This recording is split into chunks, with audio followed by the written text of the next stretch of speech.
Want to bang those out? Before we start today's show, we're going to start doing plugs at the beginning, Joe Prano.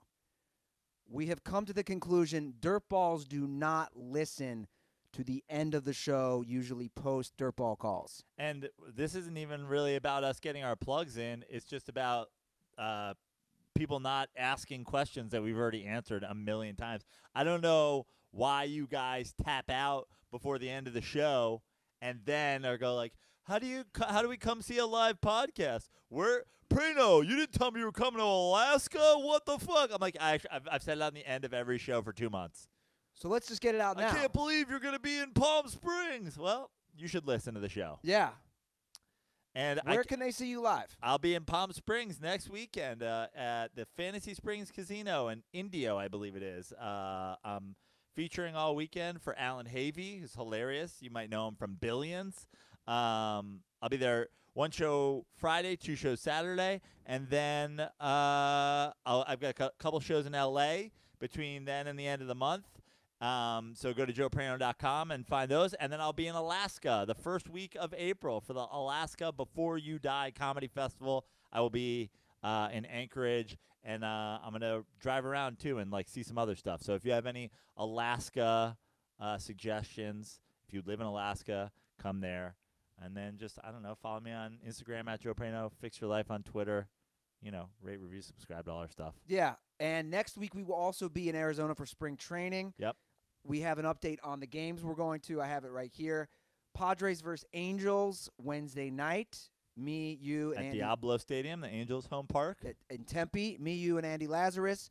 And then the next day, probably Giants Diamondbacks at the Diamondbacks' new stadium. That's a Thursday afternoon game, followed by the Thursday night game, Dodgers Padres. In Peoria. In Peoria.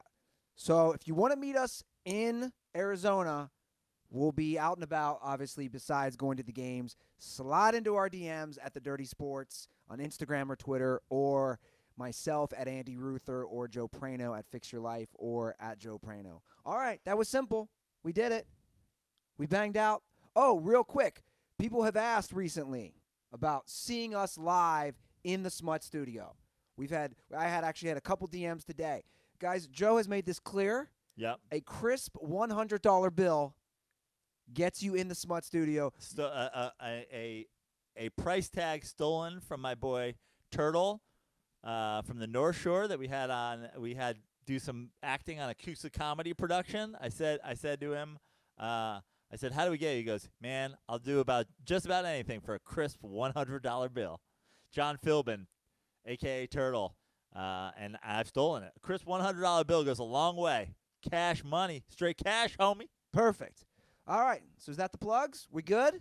That's it. All right, guys, let's start the show.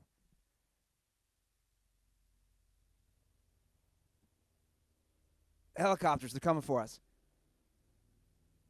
Welcome to the Dirty Sports Podcast. I am your host, Andy Ruther, coming to you live today from the Smut Studio in lovely Venice Beach, California, with my co-host, Joey No Chill Prano. Hello, Andy. I like how you did a very production, hold for helicopter, but then you started just as the helicopter was still coming back. I think it might be circling the area for a while. Yeah. Sounds like one of the Looney Tunes on Mildred has been run over by Yoshi or something. Now they're looking for somebody. The ghetto bird is out. The ghetto bird is out. It's a very L.A. thing. A common occurrence for us. Is that something like in New York? Never. You never have a police helicopter. No, never. Was it a thing in L.A. in Cincinnati? Oh, no. No. I never experienced police helicopters till I moved to L.A. Yeah. I don't know what I think maybe in New York it's that there's so much foot cops that they'll just give chase. You know what I mean? There's not that many places to hide. L.A. The one thing I got to give L.A. credit, I love a good car chase. On the news, I'll buy into a car chase every day. And yeah, you never saw every once in a while a helicopter for something, but here very common, especially in our area. Yeah, I'm sure there's areas of LA that are even more have the helicopters out than Venice. I used to get annoyed. Really? Like when I first moved here, why is that goddamn I was like an old man. Why is that goddamn helicopter in the sky? And then I started learning, oh, that's the police trying to find somebody. Yeah. But like today, take this. The helicopters in the sky, it's not nighttime. Nighttime, I get it more. They need an aerial view of somebody. Right. I find that kind of interesting. Like the cops couldn't find them in their car. Well, they can find them, but then it's like keeping an eye on them while somebody gives chase. You know what I mean? If a guy gets out of the car, it's just running through alleys and shit like that. Like, okay, there, he jumped a fence. He's going over to Mildred. You see him, just keep an eye on him so that somebody else can get him. They tell him where he's going. There was a great news, I was going to say article, but basically a news piece here in L.A. about the homelessness problem in Santa Monica. Mm-hmm. I'll send you the video. I saw the video online about just how now the homelessness has overtaken Santa Monica. It's up 30%, and all the syringes. And there's a video. They're showing panoramic shots of all these different homeless people. There's a video of a homeless There's a video of a homeless guy on the Santa Monica Pier, middle of the afternoon, just jacking it. Like it's from an it's from an aerial view, and they blur it out, but you see his hands moving, which makes it even funnier. I mean, that's some Michael Jackson shit on the Santa Monica Pier. Santa Monica Pier. What are you jacking it to? He's staring in the ocean too. Wow. Just staring and just checking out a dolphin's blowhole or something. Yeah. Wild, dude. You like my idea of the purge? I know I sound like an asshole. Well, what's your idea? Just fucking purge all these homeless people.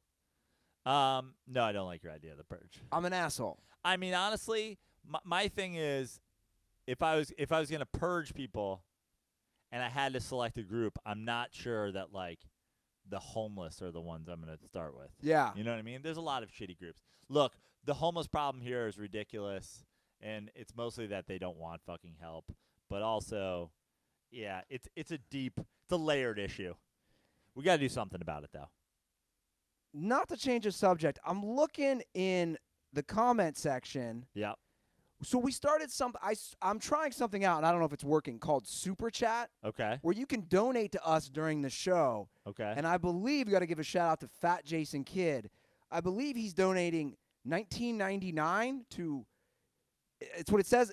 It comes to the top of the chat. Right. This is a feature now that YouTube offers. Okay. So it says $19.99. Did someone say baseball trip? # watch Prano watch baseball. Yeah, Fat Jason Kidd. We got three games down in Arizona, and of course, you know that I'll be up at the Oracle Stadium, which is now the Giants ballpark. Whenever the Mets come to town, I haven't figured out.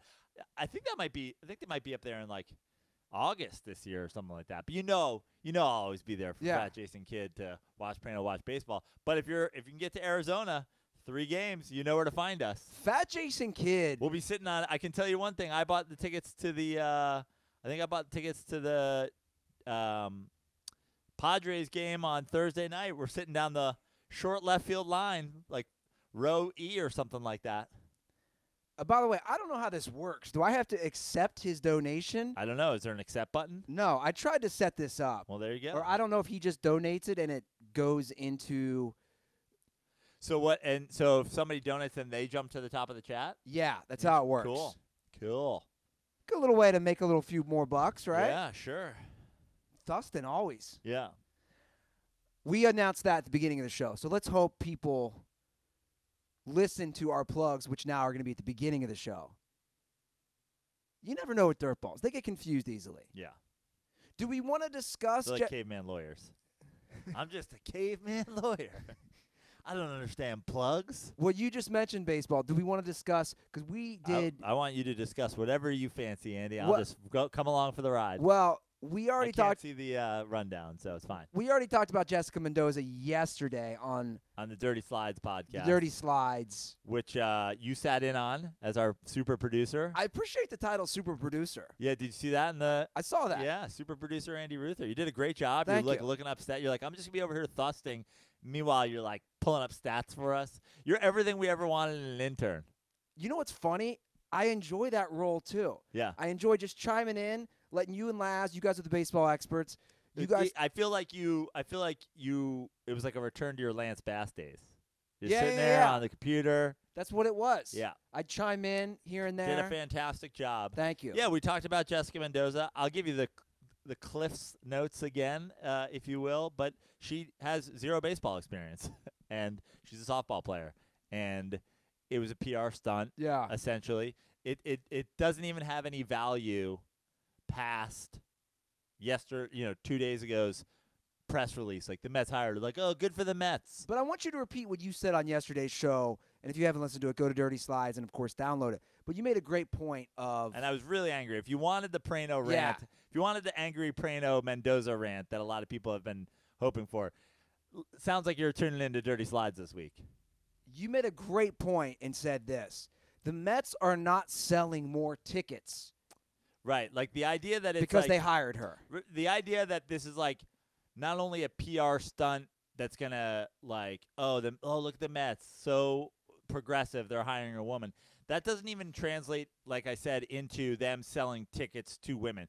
There's not a single woman out there who's like, now I want to go to Mets games because the Mets hired a woman in their front office. No, the only thing that the women are doing is that they're going on Twitter or Facebook and they're angrily arguing with anybody who shits on the hire. Yeah. And, I have said this over and over and over again. I like Jessica Mendoza. I actually do. I think she's cool. I think she's smart. I think she's pretty hot. I think she's very personable. I just don't want to hear her talking baseball the same way I don't want to fucking hear you talking golf. Yeah. You don't know about it. That's why we don't talk fucking soccer on the show. You guys should do more hockey. We don't know hockey. That's why we've tried to have hockey correspondents. We've tried to have golf. We've tried to have the official UFC correspondent because we don't know shit about it. I get it. She's learned. I get it. She's put her work in. That doesn't change the fact that she has no fucking experience in the game and has no right. The idea that they're doing some $150,000 a year PR stunt, give me that job. Well, again, the difference with her is, which I need to reiterate because people forget this, she's the color commentator. Right. If she was the play-by-play, there's not an issue. Again, she's the color commentator. It would be like if Al Michaels or Joe Buck were color commentating. Right. There's a reason they have Troy Aikman and Chris Collinsworth. They played the game. So she didn't play the game.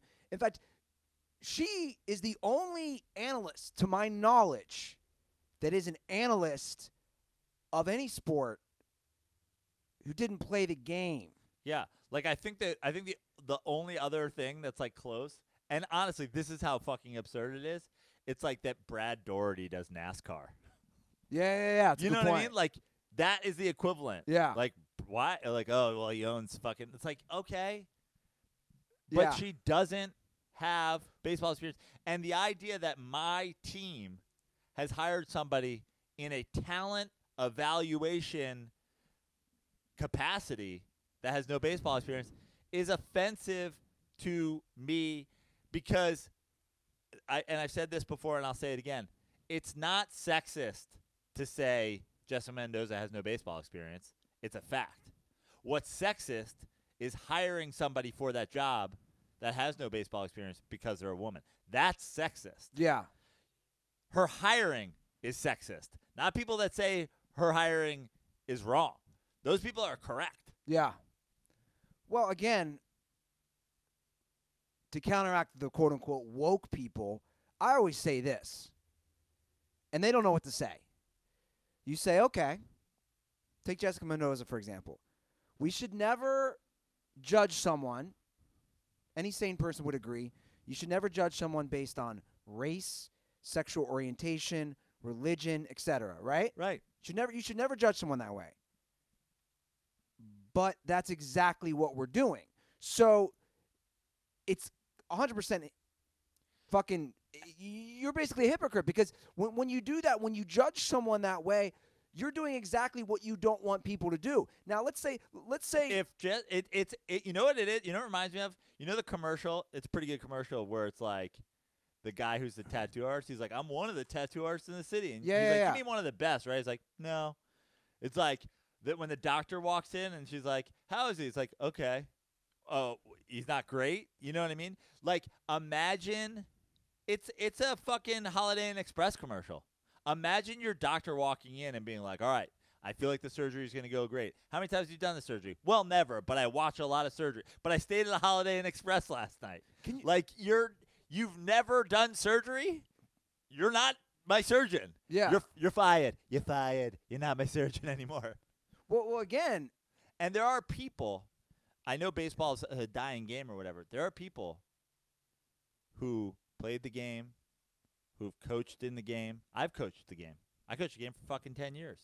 Who would murder somebody for a 6-figure baseball front office job. Yeah. She has no baseball experience. Here's my opinion when it comes to this She's stuff. watched a lot of baseball. I'm all for bringing in different viewpoints, bringing in diversity, right? So let's say you have 2 people available for a job. Let's say you have 2 people who are equally qualified. If you want to hire a minority or a woman or someone who's gay, and they're equally qualified with, let's say, a straight white dude, I have no problem. Yeah, it's called affirmative action. But I have no problem with you hiring the minority. I have no problem with that at all. Again, diversity is good. Different viewpoints are good.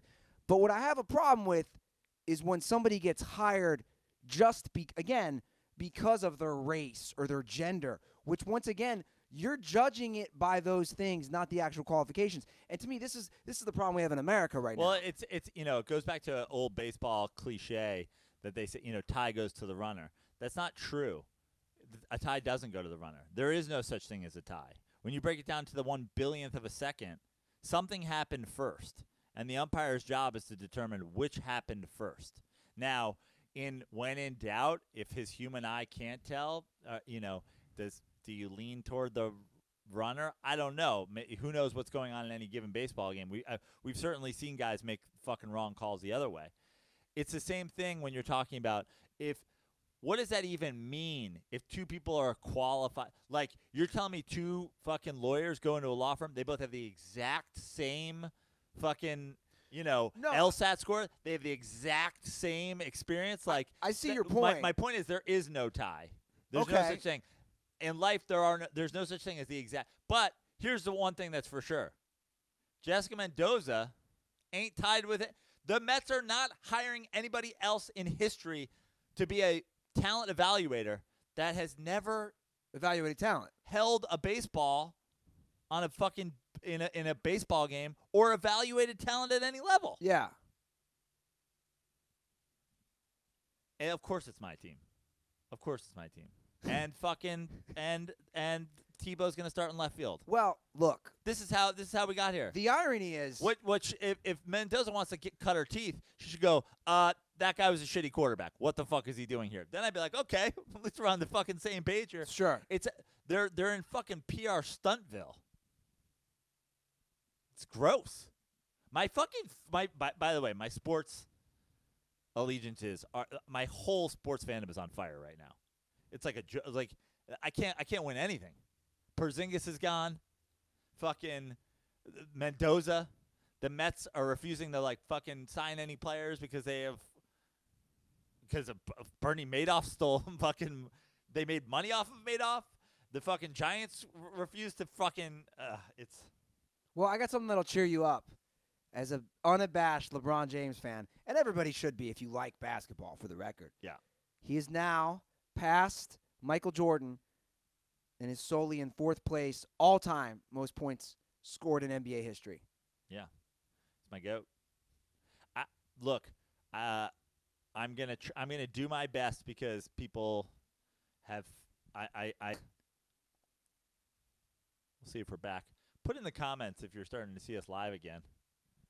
It's lagging. I don't know what's going on. Connect to your Wi-Fi. Make sure your network name and password are correct. Having some major issues. Maybe that has something to do with the goddamn helicopter. Sorry, guys. We're having issues with YouTube today. I don't know what's going on. It's my internet. Anyway, proceed what you were saying. If the YouTube thing shits out, it shits out. Yeah. I tweeted this today, and to me, it says everything that you need to know about it. The top 5 scorers in NBA history: Kareem Abdul-Jabbar, Karl Malone, Kobe Bryant, LeBron James, Michael Jordan. Most shots in NBA history: first, Kareem Abdul-Jabbar; second, Karl Malone; third, Kobe Bryant; LeBron James 10th, Michael Jordan fourth. Well, basically, what it comes down to, if you want to score the most points ever, take the most shots ever. If you want to score the second most points ever, have the second most shots ever. Yeah. If you want to score the third amount of points ever, have the third amount of shots ever. If you want to have fourth, like Michael Jordan did, take the fourth most amount of shots ever. Unless you're LeBron James. And then you are fourth, even though you've taken the 10th. And by the way, by the time he reaches, he has taken 1,200 plus less shots than Michael Jordan right now. By the time he reaches Michael Jordan's shot total, he'll have passed Kobe Bryant. And by the time he reaches Kobe Bryant's shot total, he'll have passed everybody. LeBron James, barring a massive injury, knock on fake wood, real wood, whatever, will be the all-time leading scorer. He's like 3 seasons away. Well, what do you say to everyone who's trying to counteract that he has taken 1,200 fewer shots? The pro Michael Jordan people are saying that LeBron has played 150 more games. You're a fucking idiot. And it comes down to this. First of all, LeBron James is the only person in the history of the NBA who's top 10 in scoring and top 10 in assists. He just cracked the top 10 in assists. He's the only person that scored as many points as he has that's top 10 in assists. He's the only non-guard that's top 10 in assists. He's basically the only non-point guard that's top 10 in assists. Yeah. No one's ever scored as many points as LeBron James and had as many assists. So, yes, it took him more games because, spoiler, LeBron James passes. No one ever would accuse Kareem Abdul-Jabbar, Karl Malone, Kobe Bryant, or Michael Jordan of being willing passers. No one would do it. And if you do, kill yourself. But here's what it comes down to. And this is not even like, if you're arguing this, you're dumb. Because I always like to take it like, let's take it out of the context of the NBA. Let's take the rings. Let's take everything and separate it. If anybody listening wants to come down here to Venice Beach, okay, and have a contest with me in baskets made, we'll go play basketball all day with the Venice Beach homeless and the fucking, all the street ballers out there. Here's the deal, though. I get to take way more shots than you, but you get to take way more games than me. You'd be like, that is so fucking dumb and unfair. You get to take way more shots than me? Who cares how many games you play if you're going to be able to take more shots than me? Yes, exactly. It would be, if you are listening and you would sign up for that, you're a fucking idiot. You don't know how it works. You get points by shooting. It's that simple. You don't get points by playing in games. You get points by shooting. That's how you do it. No one with a brain would ever do that. I'd be like, Andy, we're going to go out to Venice Beach. We're going to play 6 basketball games each. You get to take 2 shots in every game. I get to take 4 shots in 4 games. Let's see who scores more points. You'd be like, what? You're going to take 25% more shots than me? Why would I ever sign up for this deal? Why would I ever sign up for this deal? It's fucking horrific. It's so stupid. The fact that he has done it in more games is actually proof of how great he is.